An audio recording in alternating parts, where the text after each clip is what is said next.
messieurs, bonjour et bienvenue à cette nouvelle édition de Midi au Caire. Le président Abdel Fattah el-Sisi a eu un appel téléphonique avec le président de la République d'Ouzbékistan, Shavkat Mirziyoyev.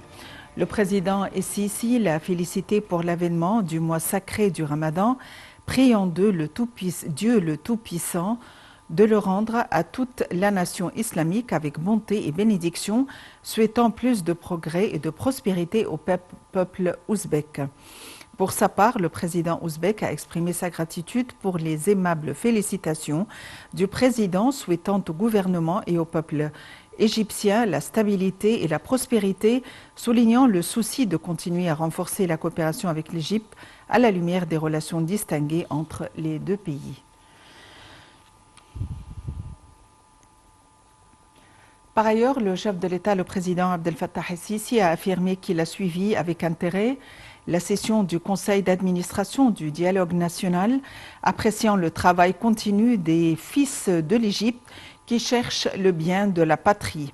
Pour sa part, le Conseil d'administration du dialogue national a remercié le président Abdel Fattah el-Sisi pour sa réponse rapide à ce qui a été publié dans la déclaration du Conseil au cours de sa dernière réunion. Le point.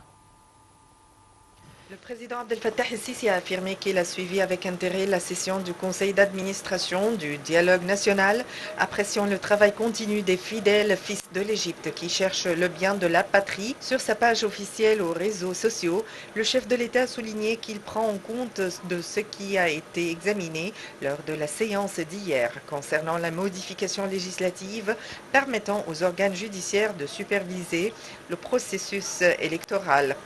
Dans ce contexte, le chef de l'État a déclaré qu'il a chargé le gouvernement et les agences concernées d'étudier cette proposition et les mécanismes de sa mise en œuvre.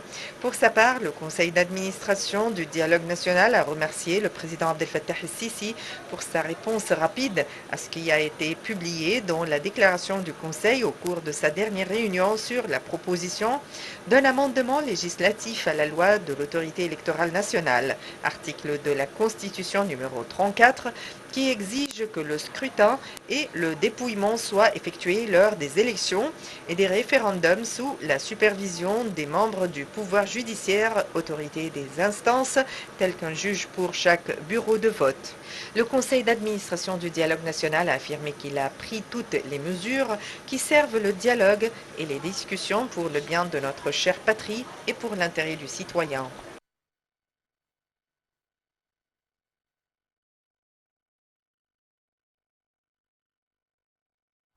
Et pour nous donner plus d'éclaircissements, nous avons le plaisir d'avoir en ligne Dr Raouf Ghafar, analyste politique. Dr Raouf Ghafar, bonjour et bienvenue avec nous.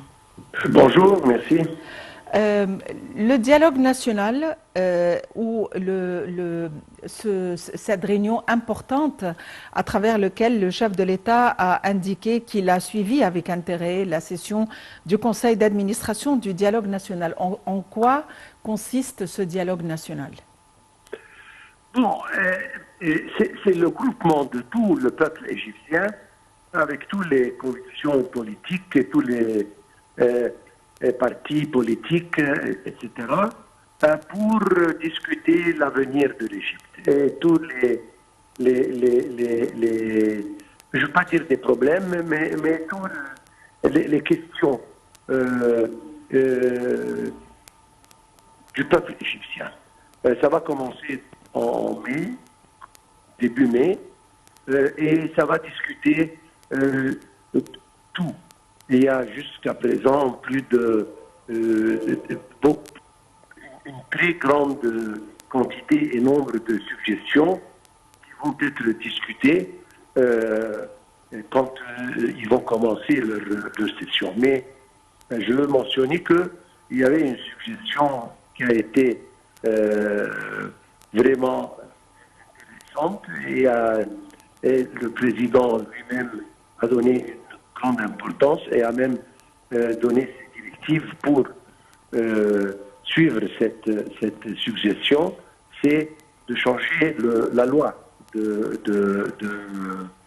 des élections pour que ce soit toute forme d'élection soit sous supervision et un contrôle complet judiciaire.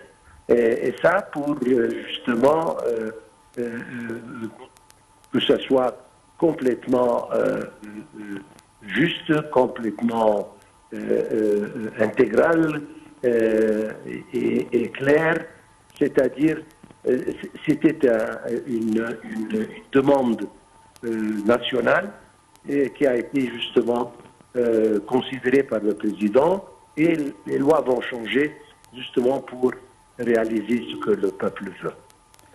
Docteur Raouf Ghafar, vous êtes analyste politique. Je vous remercie pour votre intervention. Merci. Le président Abdel Fattah el-Sisi a tenu une réunion pour examiner les travaux de construction en cours dans la nouvelle capitale administrative. Également, le président el-Sisi s'est réuni avec le chef du gouvernement Mostafa Madbouli, le ministre de la Santé Khaled Abdel Ghaffar et un nombre de hauts responsables pour suivre la progression du système sanitaire en Égypte. Le point. Le président Abdel Fattah el-Sisi a tenu une réunion pour examiner les travaux de construction en cours dans la nouvelle capitale administrative. Ont assisté à la réunion le Premier ministre Mostafa Madbouli, le ministre du Logement et des agglomérations urbaines Assem Gazzar et d'autres hauts responsables. La réunion a abordé l'examen des projets en cours dans la nouvelle capitale administrative, notamment les quartiers résidentiels, les zones commerciales, les routes et axes routiers. Le président el-Sisi a enjoint de suivre régulièrement tous les projets de construction dans la nouvelle capitale administrative. D'autre part, le président el-Sisi a enjoint de lancer une initiative en coopération avec des universités internationales dans la nouvelle capitale administrative en vue de parrainer un certain nombre d'étudiants brillants de la Haute-Égypte. Le président el-Sisi s'est également réuni avec le chef du gouvernement, Mostafa Madbouli, le ministre de la Santé, Khaled Abdel Ghaffar, et nombre de hauts responsables pour suivre la progression du système sanitaire en Égypte. Au cours de la réunion, le ministre de la Santé a passé en revue les projets mis en place pour optimiser les services fournis par ce secteur. Il s'agit de la restauration de l'Institut Nasser pour en faire une cité médicale globale, de la fondation de nouveaux complexes centrales de laboratoires conformément aux standards et aux normes internationaux et la réhabilitation de plusieurs hôpitaux. La fondation de nouveaux instituts pour les maladies cardiaques selon les normes mondiales a également fait l'objet des discussions.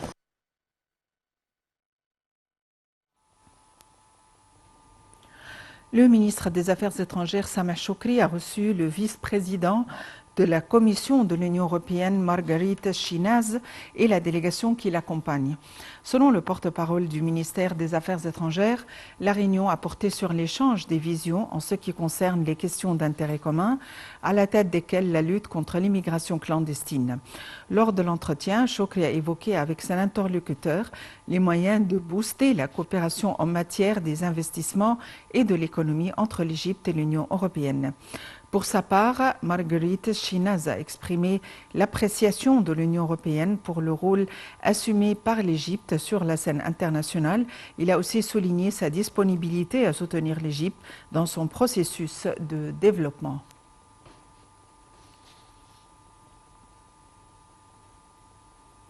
La Banque centrale de l'Égypte a lancé son nouveau site web après son développement permettant à ses clients de tester une expérience distinguée et d'obtenir toutes les informations. Cela intervient dans le cadre de la poursuite des efforts visant à développer en permanence les canaux de communication directe et efficaces qui renforcent la transparence selon un communiqué de la Banque centrale.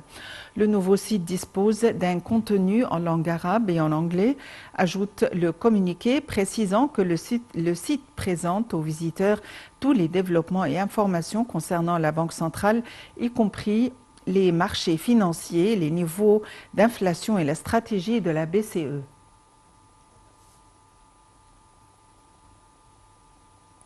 Le Sénat a examiné sous la présidence du conseiller Abdelwaheb Abdelrazek une demande de débat public sur la politique du gouvernement envers les droits des personnes handicapées.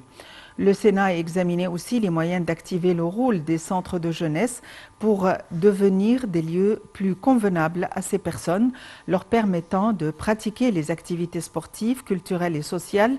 Intervenant lors de la séance publique, la vice-présidente du Sénat, Phoebe Fauzi, a souligné que l'intérêt accordé aux personnes aux besoins spéciaux et à leur intégration dans la société constitue l'une des normes les plus importantes qui valorisent la civilisation des nations.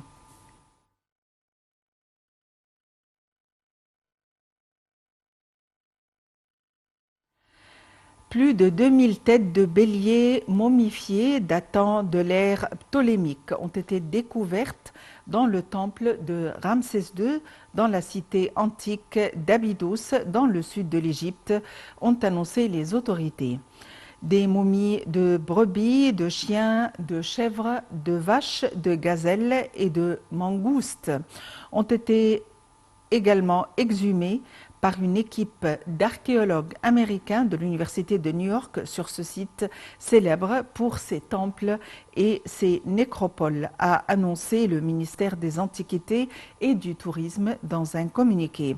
Pour le professeur Sameh Iskandar, à la tête de la mission américaine, et cité dans le même communiqué, ces têtes de bélier sont des offrandes indiquant un culte à Ramsès II, célébré 1000 ans après sa mort.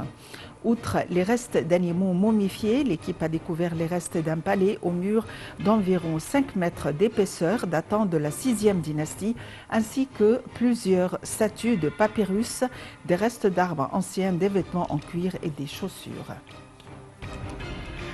Fin de cette édition quotidienne de Midi au Caire. Merci de l'avoir suivi et à la prochaine.